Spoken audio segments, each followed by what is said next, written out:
Hi everyone, welcome to MindTrip with me, Audrey.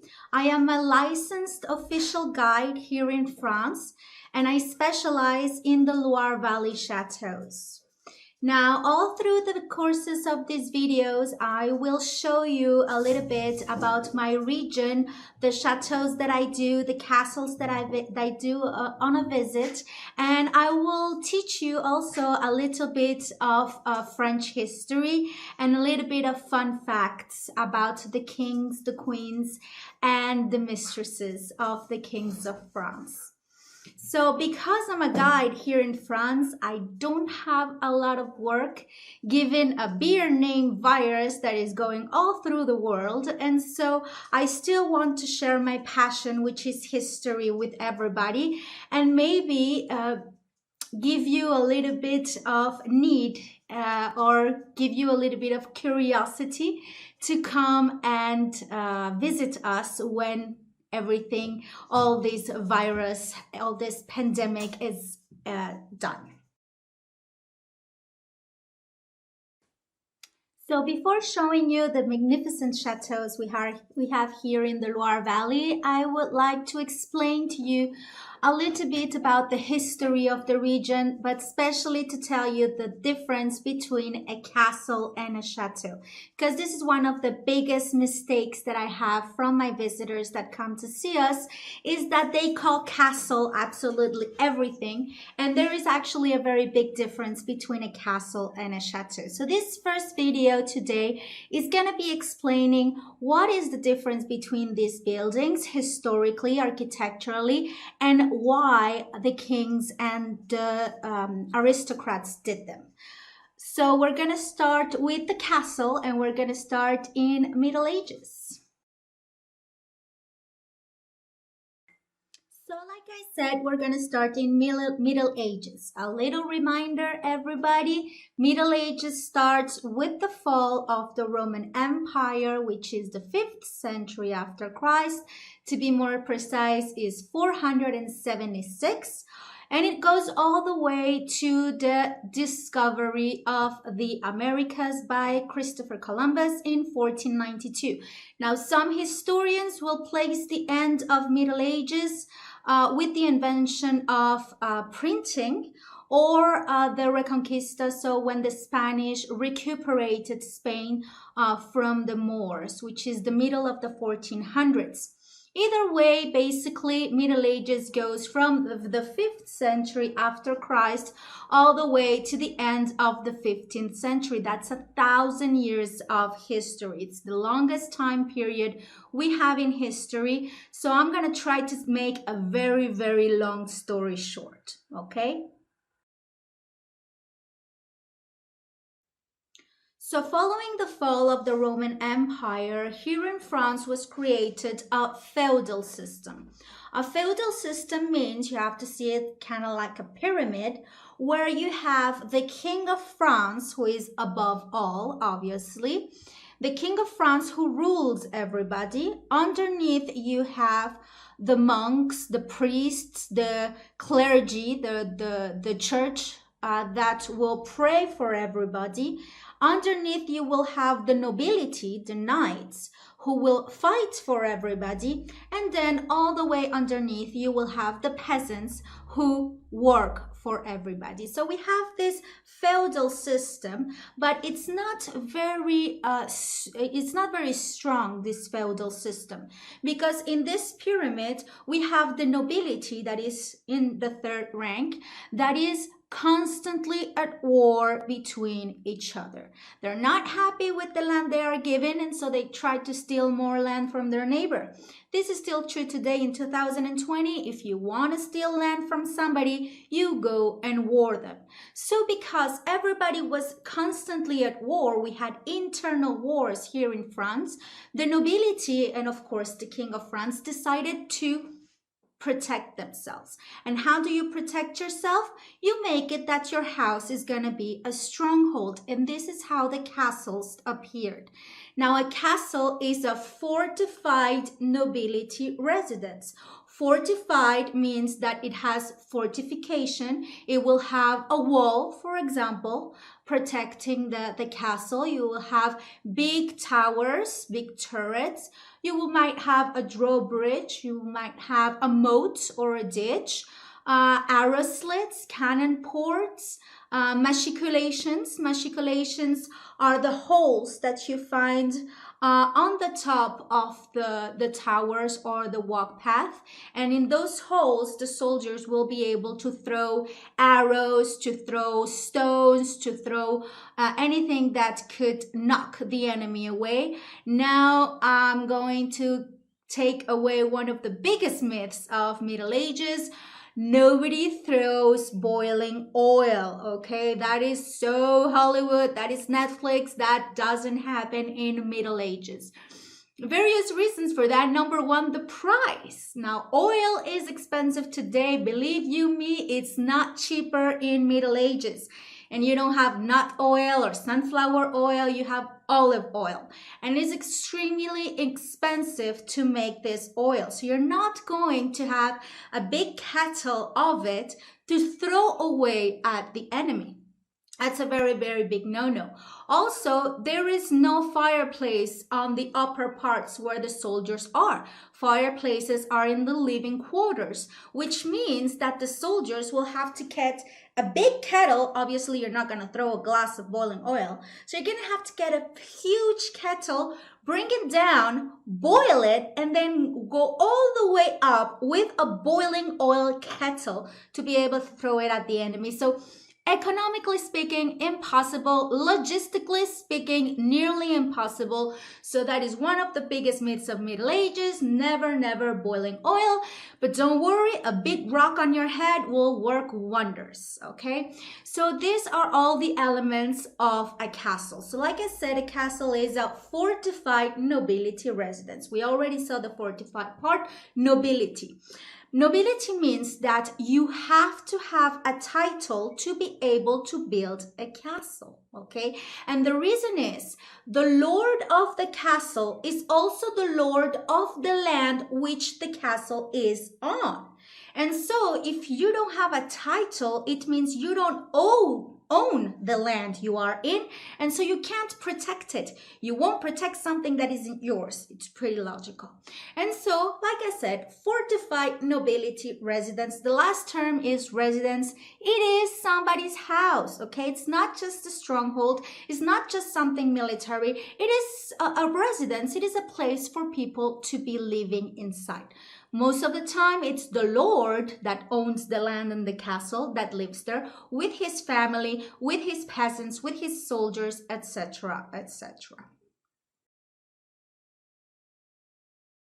So that is what a castle is. Now, obviously, since Middle Ages is 1,000 years of history, there's going to be a very big difference between the castles that are made in the beginning of the Middle Ages compared to the castles that are made at the end of Middle Ages.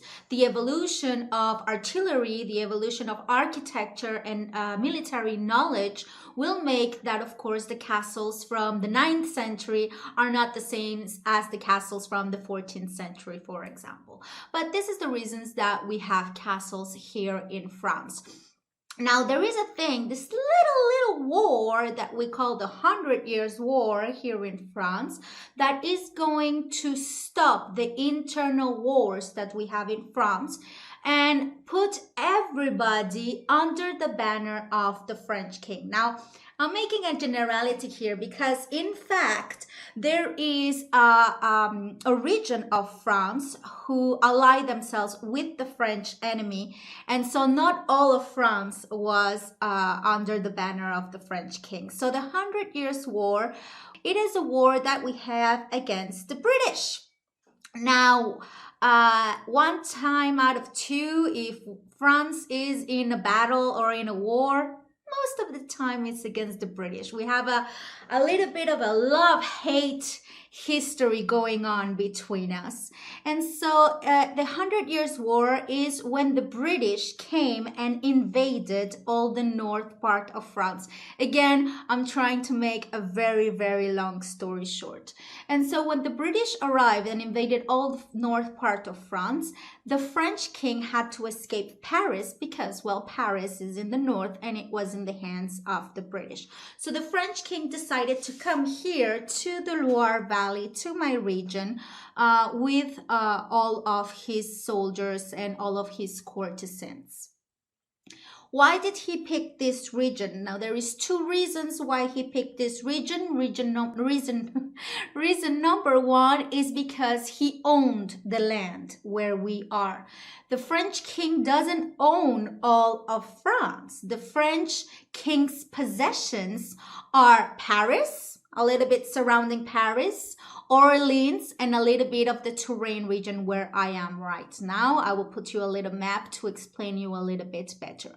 And so he will come here because he owns the land where we are. But more importantly, the Loire Valley has been nicknamed the Garden of France since the 1300s. And the reason it's been nicknamed that is because of the very fertile land we have. Everything grows here in this region. So what better than a fertile region for the King of France to escape. So the French king will come here to the Loire Valley, making the Loire Valley kind of the new capital of France for the time being.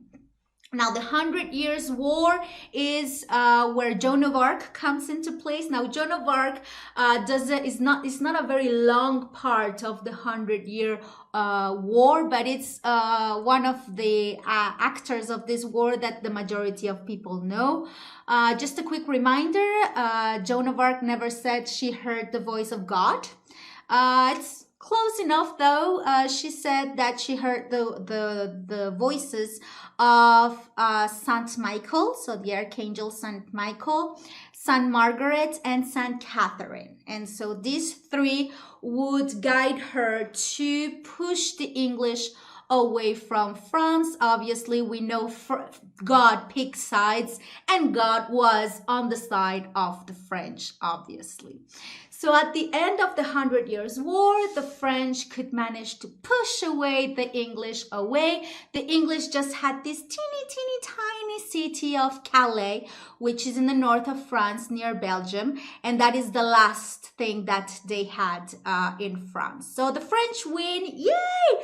They kick the English away from France. And so at the end of the 100 Years' War, nobody was attacking France anymore. And the nobility inside of France, remember the ones that were constantly at war, chilled down, let's say it like that. They stopped warring each other because they united during the 100 Years' War. You know, a common enemy will make us best of friends. And so at the end of the 100 Years' War, nobody was attacking France anymore. And so the castles inside of France became obsolete. The castles were made for you to be able to defend your land. But if nobody is attacking your land, then you don't need to defend it. So this is why the castles stopped and nobody was building castles at the end of the 100 Years' War. So now we are at the end of the 1400s. The 100 Years' War has been over for a couple of years now, and the French kings decide to go and do to the Italians what the British did to us, meaning go and invade Italy to try to steal their land. This is what we call the Italian Wars. We have three kings of France, Charles VIII, Louis XII, and Francis I, that would go to Italy to try to steal their land. Now, they're not going to win. They're not going to steal their land. They won a couple of battles here and there, but overall lost the war entirely. But what the French discovered when they went to Italy is that the Italians, since the 1400s, were living in the Renaissance. Now, the Renaissance literally means rebirth. Renaissance, birth. And it is the rebirth of antiquity, of classical architecture. The Italians discovered their own architecture from 1,000 years before, meaning when Rome was at its maximum, meaning the Roman Empire. So they're going to start looking at their very old buildings. For example, the Colosseum. When you look at the Colosseum, there's a big chunk of it missing. The big chunk of the Colosseum missing is not really time, it's because the Italians themselves took stones out of these very old buildings and used them as quarries to build houses, okay? Meaning that it wasn't important. It wasn't something, it wasn't heritage or something that should be saved. So what they are going to do is they're going to get inspired by this classical architecture and invent the Renaissance, which is going to be mostly inspired by that time period, the classical classical time period. And so the French, when they arrive to war in Italy, they are flabbergasted by this amazing architecture, this harmonious architecture, this luxuriant, luxury-looking architecture, while at the same time the French kings are still living in medieval castles. I think their ego got bruised, like how are the Italians doing better than us? So the French kings decide to come back to France, to the Loire Valley where they are living, and they destroy their castles because they've become obsolete and build chateaus at the place. So that's the very big difference between a castle and a chateau. A chateau will never have defense mechanisms. It won't have the drawbridge, it won't have the moat, it won't have the arrow slits, the cannon ports, and all these things that are made to defend the building. Now, with the chateaus, the kings and the nobility are finally going to be living in luxurious palaces. And this is what is going to be a chateau. So for those of you who've been in Paris and seen Versailles, for example, now you know that Versailles is not a castle. It's not the castle of Versailles. It's the chateau of Versailles. And for those of you who have gone to the Louvre before being a museum, it used to be a chateau. And before being a chateau, it used to be a castle. If you go to the Louvre, you can go into the lower parts of the Louvre and actually see the foundations of the medieval castle that used to stand there. So now you know the very big difference between a castle and a chateau. This intro will be very important for you to understand my other videos that are gonna follow this one. And I'm hoping that you liked this video. Don't forget to comment, to ask me questions about history, architecture, or even just saying that you were amazed by this video and that you enjoyed every single second of it. So thank you for listening to me in this video. I am really not used to doing this. Normally, I am in front of the chateaus when I'm doing this. I have people in front of me who I can talk to, who ask questions, kind of like a ping pong kind of thing going on with my clients. So thanks for listening to me. And remember, if your body can't travel tomorrow, let your mind travel with me today. Good day, everybody. See you soon.